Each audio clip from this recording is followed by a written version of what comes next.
This is part 2 on how your avoidant partner operates. Still curious? Keep watching.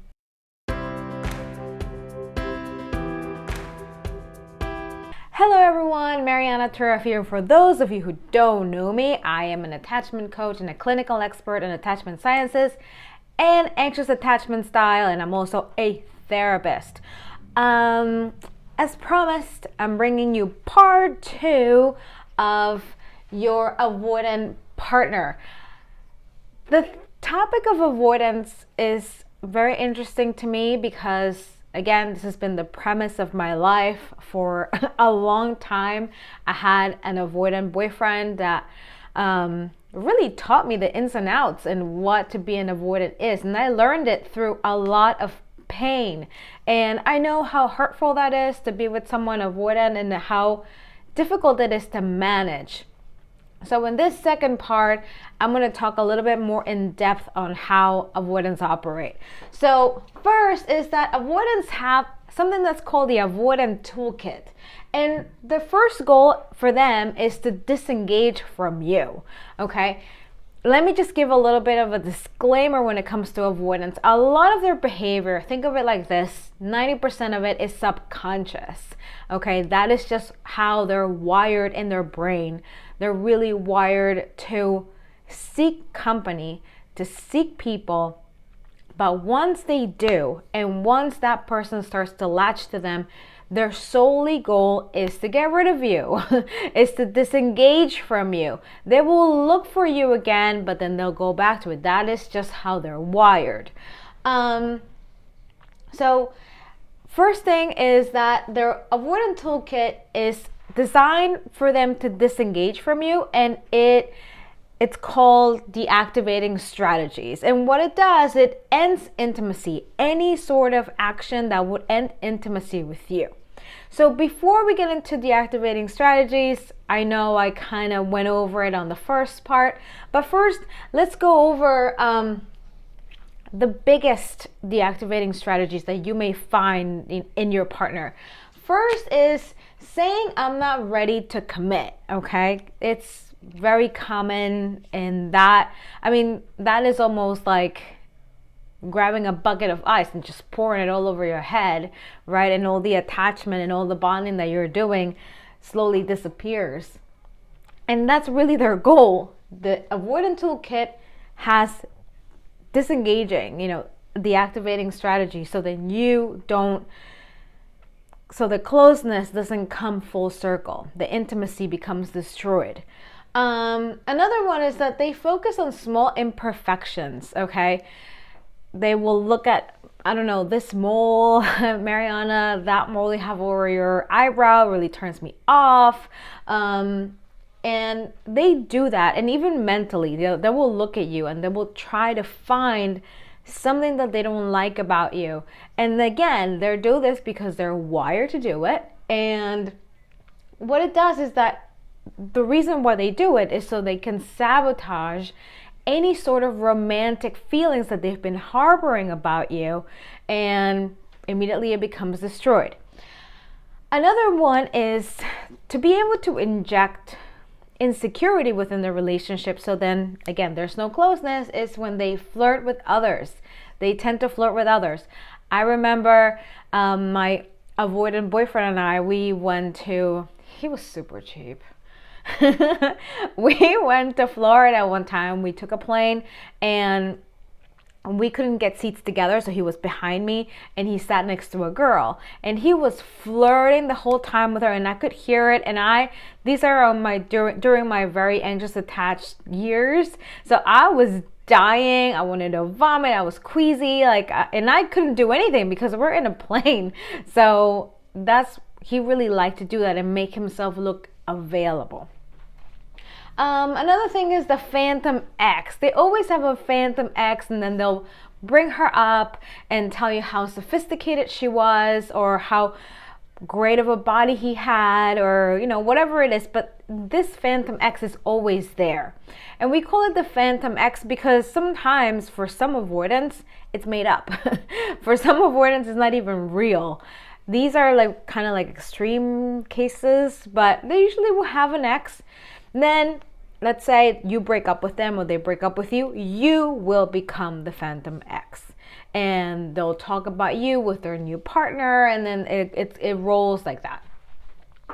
Not saying I love you. They suck at saying I love you, and that used to drive me nuts.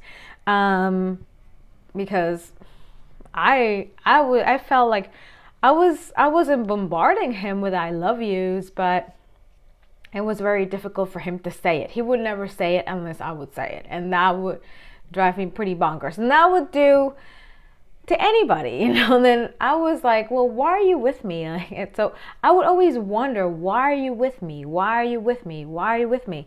And that's what avoidance do. They start it affects you so much that you start to doubt yourself. Pulling away when things go well. This is very common, but I don't want you to get confused, because sometimes you don't need to be an avoidant to act like that. Is when you're doing really well. Let's say you have a good weekend and you're already in an established relationship, and then he disappears or she disappears, and then they don't talk to you. And you're like, what the hell is going on? I thought we had, but they cannot have like a flatline time. They always need to add some sort of insecurity to you. That is what they do. They need to disengage. Another thing is that they check out mentally while you're talking. Just so you know, the reference of this is from the book Attached. It's really good at explaining different attachment styles, so I highly, highly recommend it. So they check out mentally when you talk, and I've seen this plenty of times, especially with this guy. And I will talk and talk because, as you can see, I like to talk. So I would talk and talk, and he'll be like, just wondering and wondering and wondering. I knew he wasn't paying attention to me. It's not because he didn't want to do it. It's because what if when you pay attention, you're engaging, you know? But what do they want to do? Disengaging. That's their plan. That's their goal. That's what they love doing. They keep secrets and keep things foggy. They love to keep secrets. They love it. They love it. Let's say he's going out to a bar, but he doesn't tell you which bar, or she's going to a restaurant, but she doesn't tell you which town, or you ask, well, what time would you be back? And this person says, when I get back. Or it's very foggy, you know. Oh, I guess if I find it interesting, I'll be back, but if I don't, I don't. It's not like 6 p.m., 8 p.m., 10 p.m. Like, it's never going to be like that. It's always going to be foggy and airy. Yeah, I'm going to go, but I'm just gonna let the weekend tell me what it wants to become. You know, they have comments like that. It's not like, okay, tomorrow you and me at 7 together. You know, they don't do that. It has to be airy and foggy because they always want to have a way out, because that helps them disengage. And another one is they avoid physical contact, and they're not very good hand holders. Sex usually sucks, and it's pretty bad. They're not the cuddly type, and if they are, it's not consistent. And even if they are lovingly and affectionate, they may disengage emotionally. That's really their goal, not so much physical.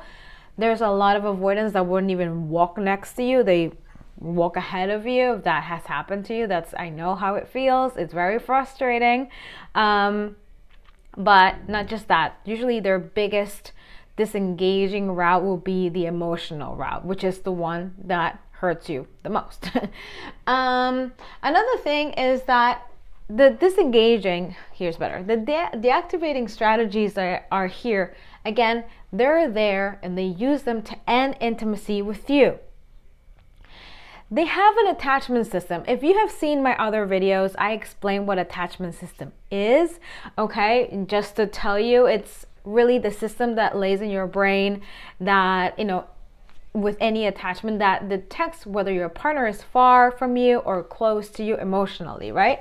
So it's in charge for closeness, mostly for closeness. If you're close, the attachment system will be activated, sometimes happy. If you have really bad anxious attachment, it will always feel like you're in a danger zone, that you're gonna get dumped any second. So attachment system, we all have it, right? But in the case of avoidance, they suppress it. They completely suppress it.